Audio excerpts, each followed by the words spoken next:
Bienvenida a Quererse Mejor, el espacio donde no nos castigamos por lo que hacemos mal, sino que lo miramos de frente, lo nombramos juntas y lo transformamos. Hola, hola. Aunque hoy grabo este episodio desde Valencia, donde los días ya huelen a azahar y a esa luz tan especial del Mediterráneo, mis raíces están en Cataluña. Y si algo echamos de menos los que estamos fuera cuando llega el 23 de abril, es celebrar San Jordi.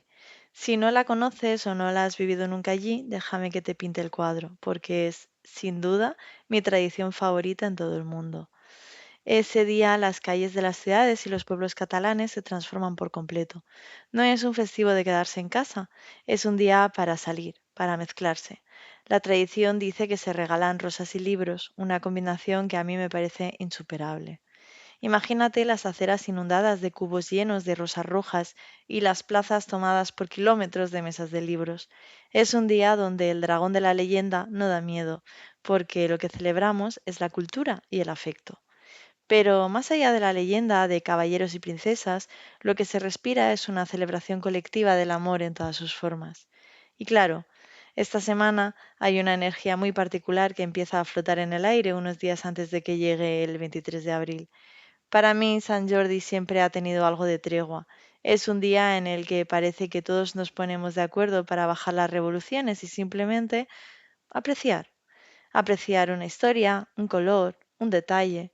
Siempre he pensado que es la celebración más generosa que tenemos, porque no se trata de grandes banquetes ni de ruidos estridentes, sino de ese susurro compartido de he visto esto y me he acordado de ti.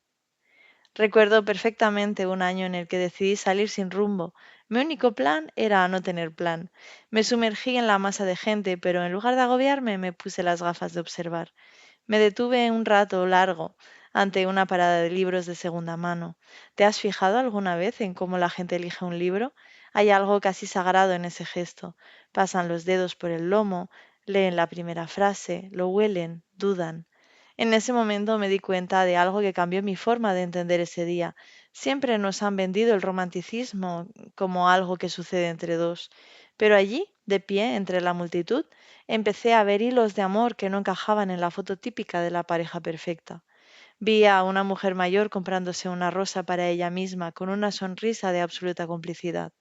Vi a un grupo de adolescentes intercambiándose libros de poesía con una intensidad que solo se tiene a los 17. Y vi a un padre que buscaba con desesperación un cuento de dragones porque su hija le había pedido y dicho que quería ser el caballero que rescata. Y ahí fue cuando me golpeó la idea, ¿por qué hemos hecho el romanticismo tan pequeño? Nos han contado que el romanticismo es un traje que solo nos podemos poner si alguien nos lo abrocha por la espalda, que necesitamos que otra persona nos traiga las flores, nos escriba la nota o nos organice el momento especial para que ese momento valga. Pero ese día, caminando sola con mi propio libro bajo el brazo, entendí que el romanticismo es en realidad una postura ante la vida. Es la decisión consciente de añadir belleza y ternura a nuestra existencia, sin esperar a que nadie nos dé el permiso de hacerlo. Desde un punto de vista emocional, hemos caído en una trampa invisible. Hemos condicionado nuestra capacidad de disfrutar de lo especial a la presencia de un otro. Es como si viviéramos en un estado de espera activa. Esperamos a tener pareja para ir a un restaurante bonito, esperamos a que alguien nos regale flores para verlas en el jarrón del salón, esperamos a una ocasión especial externa para sacar el vestido bonito o la vajilla que tanto nos gusta. Y lo que ocurre a nivel psicológico es que sin darnos cuenta le estamos enviando un mensaje muy directo a nuestro autoconcepto. Tú sola no eres suficiente para merecer esta belleza. Cuando hablamos de romanticismo en terapia, casi siempre lo limitamos al lenguaje de la pareja. Pero si rascamos un poco la superficie, el romanticismo es en realidad una sensibilidad hacia la vida. Es la capacidad de habitar el mundo con los sentidos despiertos, de encontrar significado en lo pequeño y de tratar lo cotidiano con una cierta reverencia. ¿Por qué somos capaces de poner tanta intención en los detalles para los demás? Pensamos en qué libro le hará ilusión a nuestra amiga, recordamos cómo le gusta el café a nuestra pareja, preparamos con mimo la cena para nuestra familia. Tenemos un máster en volcar la ternura hacia afuera, pero ¿qué pasa cuando la puerta se cierra y solo estás tú contigo misma? Muchas veces esa delicadeza desaparece por el desagüe de la autoexigencia. Nos tratamos como si fuéramos máquinas de producir, una lista de tareas pendientes, un cuerpo que tiene que rendir, una mente que no puede parar.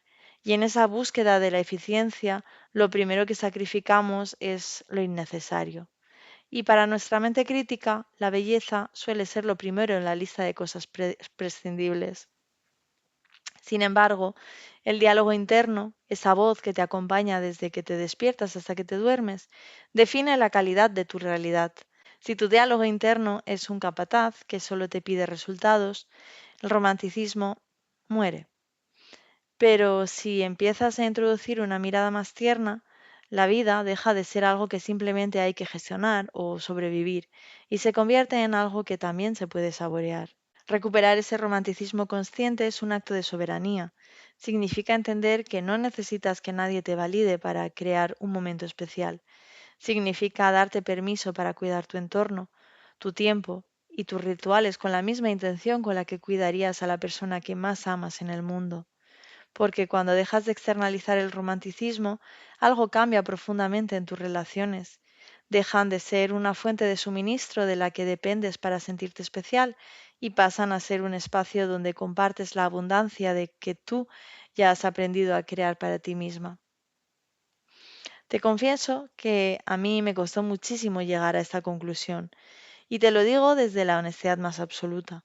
Durante gran parte de mi vida, mi capacidad para ver la belleza del mundo estaba conectada a un interruptor que yo no controlaba. Ese interruptor era el vínculo con otra persona. Cuando estaba enamorada o simplemente cuando estaba en una relación, parecía que el mundo se volvía tecnicolor. Me apetecía comprar flores para casa, ponerme mi perfume favorito un martes cualquiera o pararme a mirar el atardecer con una sensación de paz. Era como si el amor de otro fuera el permiso legal que yo necesitaba para disfrutar de mi propia existencia. Pero claro, ¿qué pasaba cuando esa relación terminaba o cuando atravesaba rachas de soledad? Que el interruptor se apagaba y de repente mi realidad se volvía gris, plana, casi puramente funcional. Me sorprendía a mí misma pensando, ¿para qué voy a cocinar algo rico si solo soy yo? ¿O para qué voy a poner música y encender una vela si no hay nadie con quien compartirlo? Vivir así es agotador, porque te convierte en una eterna espectadora de tu propia vida. Estás siempre esperando a que llegue el protagonista para que la película empiece a ser interesante. Y mientras tanto, los días pasan, las primaveras pasan, los San Jordis pasan. Y tú te quedas en la sala de espera con la sensación de que tu vida real todavía no ha comenzado. Me llevó tiempo darme cuenta de que dejar mi bienestar emocional en manos de la presencia de otra persona era en realidad una forma de abandono hacia mí misma. Entendí que el romanticismo más urgente y necesario de mi vida no era el que venía en forma de un ramo de flores de manos de un tercero. Era el romanticismo de aprender a acompañarme a mí misma en los días de lluvia, en los días de cansancio y en los días de gloria. Empecé a preguntarme, si yo fuera la persona a la que más amo en el mundo, ¿cómo me trataría hoy? ¿Cómo prepararía mi mesa? ¿Cómo me hablaría al espejo al despertarme? Y lo más curioso de todo es que cuando empecé a ser romántica conmigo misma de forma consciente, el amor hacia los demás cambió de color. Dejó de ser esa necesidad urgente, ese hambre de que alguien viniera a salvarme del aburrimiento o del gris, y empezó a sentirse como un encuentro posible. Ahora, si alguien llega y aporta belleza a mi vida, es maravilloso, por supuesto. Pero si no está, la lámpara sigue encendida, la mesa sigue estando bonita y mi historia sigue teniendo todo el sentido del mundo, porque la persona que la escribe, que soy yo, ha decidido que merece ser tratada con ternura, esté quien esté al otro lado de la mesa. Pero lo más fascinante de todo esto es que no se trata solo de una idea bonita o de un concepto poético que queda bien. Mi parte más racional necesitaba entender por qué me sentía tan distinta, por qué mi estado de ánimo cambiaba tanto cuando decidía, por ejemplo, prepararme un café con calma en mi taza favorita en lugar de tomármelo de pie o con prisas. Y la respuesta, curiosamente, no estaba en los libros de poesía, sino en nuestra propia biología. Nuestro sistema nervioso es como un radar que escanea constantemente el entorno buscando señales de peligro o de seguridad. Cuando vivimos en la autoexigencia, en la prisa o en ese diálogo interno crítico que mencionábamos antes, nuestro cuerpo interpreta que estamos en modo supervivencia. El cortisol sube y nuestra mente se pone en alerta. Sin embargo, cuando introducimos estos pequeños gestos de romanticismo consciente, le estamos enviando a nuestro cerebro lo que en psicología llamamos señales de seguridad. Al permitirnos un momento de belleza, de calma o de cuidado deliberado, nuestra farmacia interna se pone a trabajar. La oxitocina, a menudo la llamamos la hormona del amor o del vínculo y solemos creer que solo se libera cuando abrazamos a alguien, pero también se libera cuando nos tratamos con ternura a nosotras mismas. La oxitocina reduce la presión arterial y baja los niveles de ansiedad. La serotonina es ese gesto de elegir un libro que te apasiona o de pasear bajo el sol por San Jordi que ayuda a regular tu estado de ánimo y te da esa sensación de satisfacción tranquila. Y el nervio vago son esos rituales de autocuidado que activan el sistema nervioso parasimpático a través del nervio vago, que es como el freno de mano natural de nuestro cuerpo cuando está contra el estrés. Por eso quiero que veas estos gestos como leer tranquila, escribir, crear un ambiente agradable en casa, no como un lujo superficial o algo que haces si te sobra tiempo. Son literalmente herramientas de regulación emocional. Cuando decides que tu vida merece ser tratada con sensibilidad, no solo estás siendo romántica, estás ayudando a tu cuerpo a salir del estado de alerta para entrar en un estado de reparación y descanso. Estás construyendo un refugio seguro dentro de tu propia piel. Así que hoy quiero dejarte una pregunta que quizás pueda acompañarte durante estos días. Si empezaras a vivir tu vida de una manera un poco más romántica contigo misma, no en el sentido superficial del término, sino en el sentido profundo de cuidar tu historia con más ternura y más intención, ¿qué cambiaría en tu día a día? ¿Qué pequeño gesto empezarías a hacer de forma diferente? Te propongo un ejercicio muy sencillo pero profundamente transformador.